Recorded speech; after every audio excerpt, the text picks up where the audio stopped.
Melting your heart of stone. Movies were certainly important to Jack. In 1971, we spent our 2-week vacation going to the movies almost every day. We saw 16 movies, not to mention 6 more movies in the week before and the week after. And in Jack's last days, he said he thought of himself as a character in a Right to Die movie. And later, that he was in a movie that had gone on too long. He wanted to say cut, but couldn't because it wasn't his movie. Well, maybe Jack was writing his own movie with the words that were under his name on today's program and on his business cards. So that's what I'll try to talk about, as being an idler, a recluse, and a reprobate. Idler. Except perhaps for a period when he first became a reporter at the pre-Murdoch Post, New York Post. He had little work-related ambition. Work was to earn money to do what you really wanted to do, which was play. He subscribed to Tom Sawyer's adage, work consists of whatever a body is obliged to do, and that play consists of whatever a body is not obliged to do. For Jack, play did include going to the movies.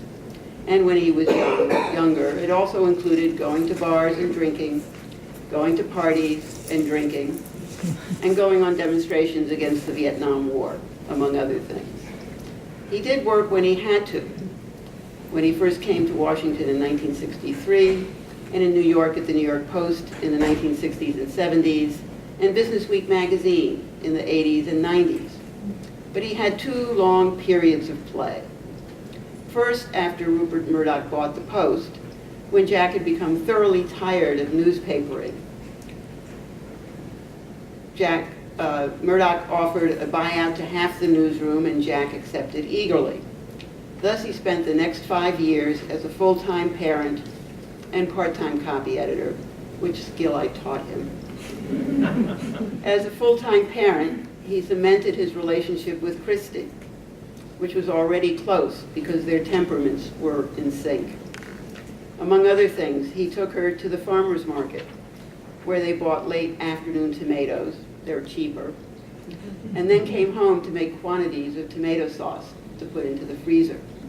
They made brownies together, and you'll hear a bit more about this later from Christie. The second period was when he had to take a disability retirement in 2002 after suffering a deep vein thrombosis and pulmonary embolism. In the following years, he embraced what many would call idleness. Although he had to give up running, which he enjoyed on the track either at the gym or at the 72nd Street track by the Hudson River, he still went to the gym almost every day.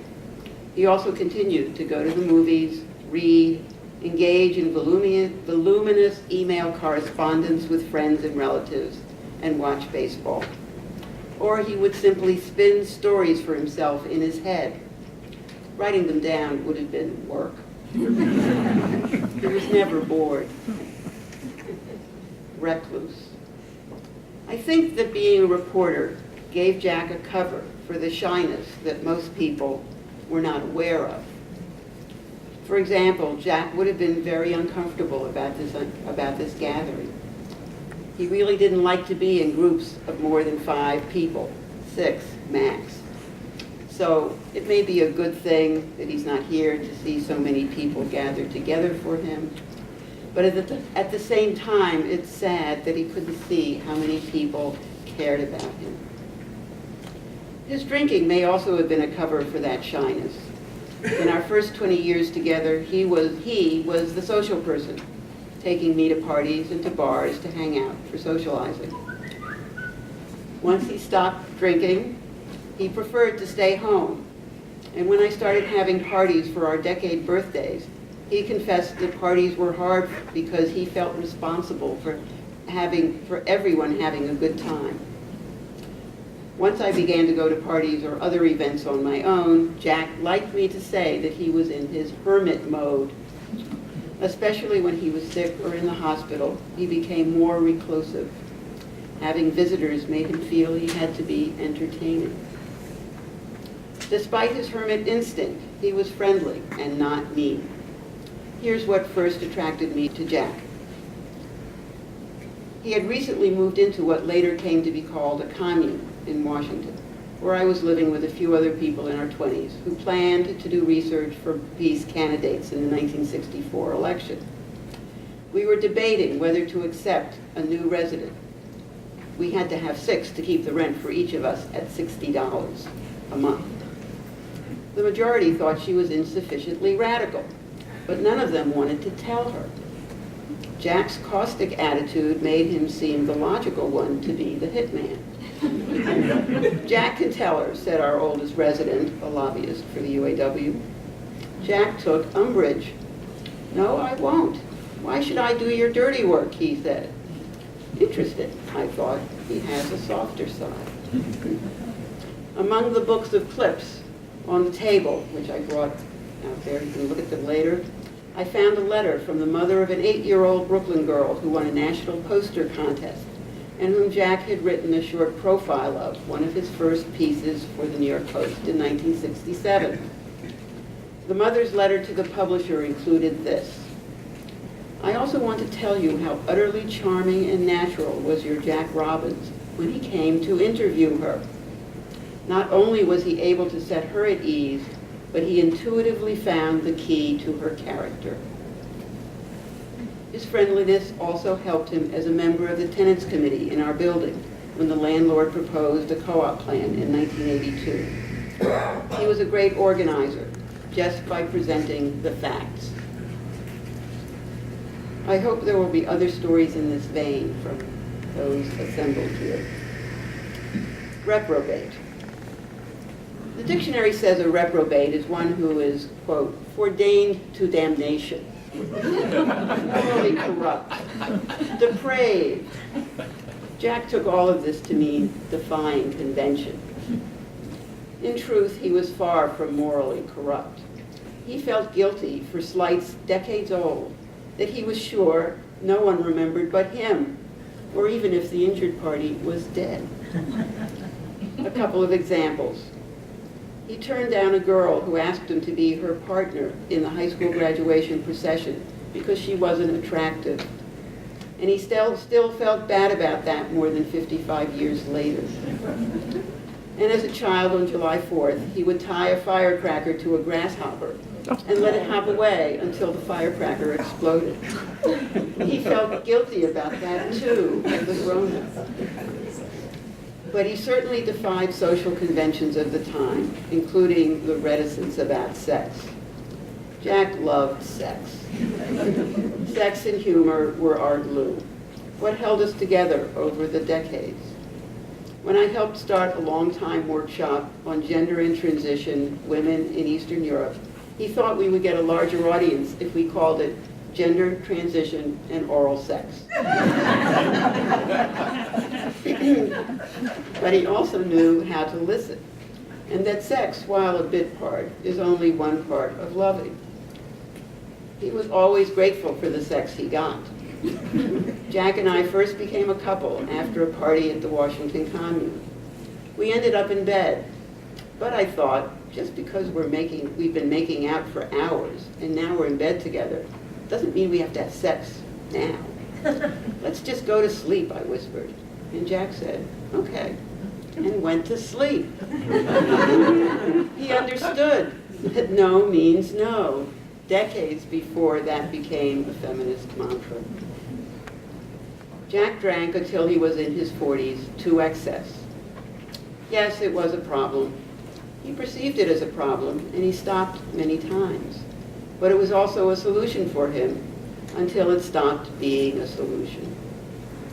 Jack stopped drinking for good 30 years ago, and at the end of his life he was able to say he'd spent more years not drinking than drinking. If I could add a characteristic to that business card, it would be wit. A quick put down, a sharp bon mot. Yes, he could be caustic at times. Copy desk humor, he called it. Honed at Business Week. Perhaps you'll hear some of those stories later. For now, I'll just give you some examples from his last days. In the hospital, Christie made what she thought was a tasteless joke and apologized. Jack said, "If you can't make a fucking joke at my deathbed, what can you do?"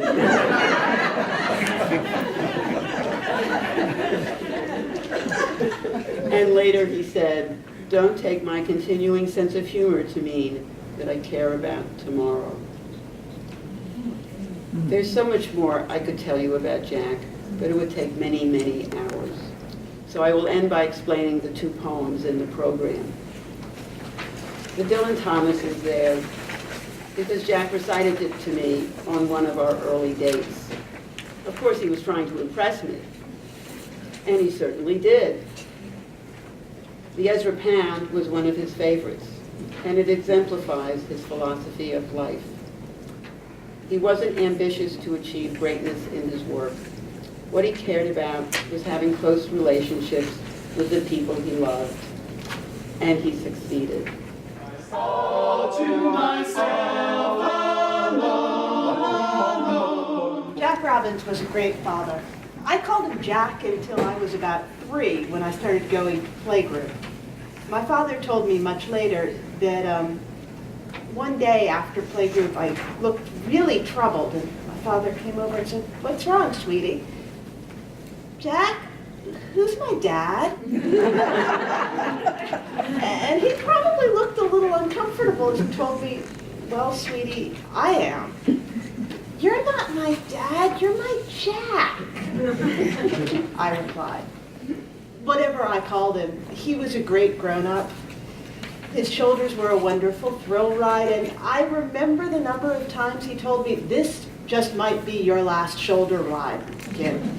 In fact, he said it so many times that by the time it was my last shoulder ride, I didn't pay any attention. "Oh, come on, never happened." His protective nature was evident early on. When I was 4 years old, we went to visit my mom's Aunt Nita and Uncle Ben at their summer house in Vermont. Ben had just told my parents about someone chasing a bird out of their house with a tennis racket, and I'm sure my father found it funny that you would use such an implement to convince a bird to leave the building. Later that night, after Mom had put me to sleep, she went upstairs to check on the baby and make sure I was sleeping fine. She came back downstairs. "I think there's a bird in Christie's room." She had seen something flying around the top of the room. She was concerned. We're city folk, remember. So everyone goes upstairs and a bat is flying around the room trying to find a way out. My father grabbed a tennis racket and killed the bat, setting the world right again and keeping his child safe. I stirred slightly, adjusted my thumb, and rolled over. Didn't wake up a bit. I would never have known about the incident, but Dad wrote a note about it with the date and time of the assassination and mailed it to the scene of the crime the next morning.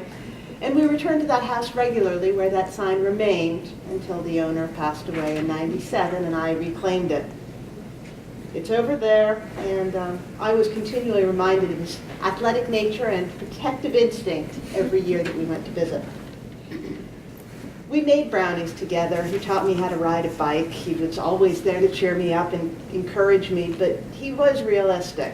I wanted to write the great American novel, and he'd say, "Sure, you can do that.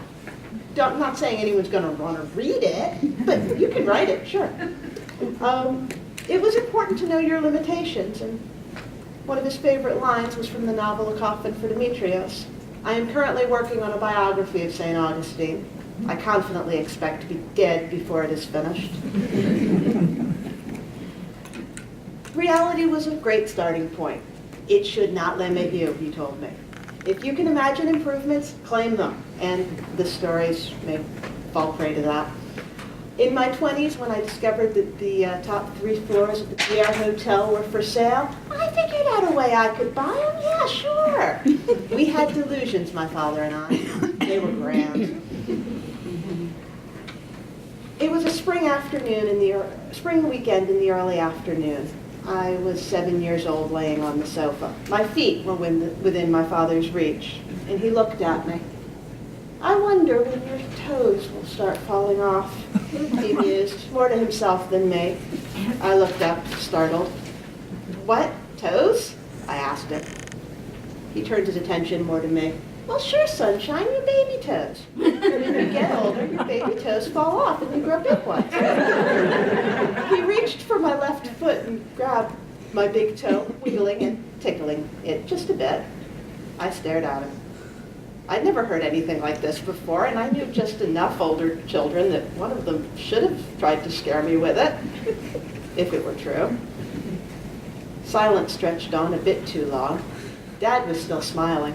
I carefully got off the sofa, suddenly protective of those toes, and sought out a second source. Mom was doing the dishes in the kitchen. Mom, Dad says my baby toes are going to fall off. Is that true? Mother only heard her child talking, and she turned the water off. What did you say, Christie? Dad says my baby toes are going to fall off. Is that true? Mom sighed. Christie, you know better than to believe your father when you said something like that. You agreed with him? I said, yes, of course. That was, without skipping a beat, I said, yes, they will. But then you looked at me and you said, that's not true. You didn't believe me, you believed him. He was a better liar. That is true. The next year, we went to visit Kansas, land of corn, Bob Dole, and tornadoes. We didn't yet know about the Koch brothers. Dad and I were on an evening flight home, flying over the Midwest, when my father drew my attention to scenery down below. You see that, sunshine? He asked, pointing out the window. I glanced down. Yeah? I asked. I was a New York kid, too cool to be impressed with anything that far west of 10th Avenue. That's a light bulb farm. I might have arched an eyebrow. He continued. Yes, a light bulb farm. They grow light bulbs down there, and every fall they harvest them and send them to the city where we can buy them in stores. I looked down at what might have been Cleveland and thought about this. Is that true, Dad? Or is that just another one of your lies? He laughed and gave me a kiss on the head. Reality struck back in December in the form of multiple myeloma, and Jack Robbins was not having it. The cancer which killed him was not going to destroy his family or destroy his ability to live his life as he wanted, forcing the ugliness of reality. I wished that I could have returned from my vacation in February and told him my stories, but I didn't want him to be unhappy, and I understand that he didn't want to be completely dependent on other people. His desire for independence helped him get through his fall in 2014, when he kept saying, I can live like this. But cancer convinced him that he did not want to live like this anymore. He is done. Jack has left the building. But I don't want to wait a moment too long to tell you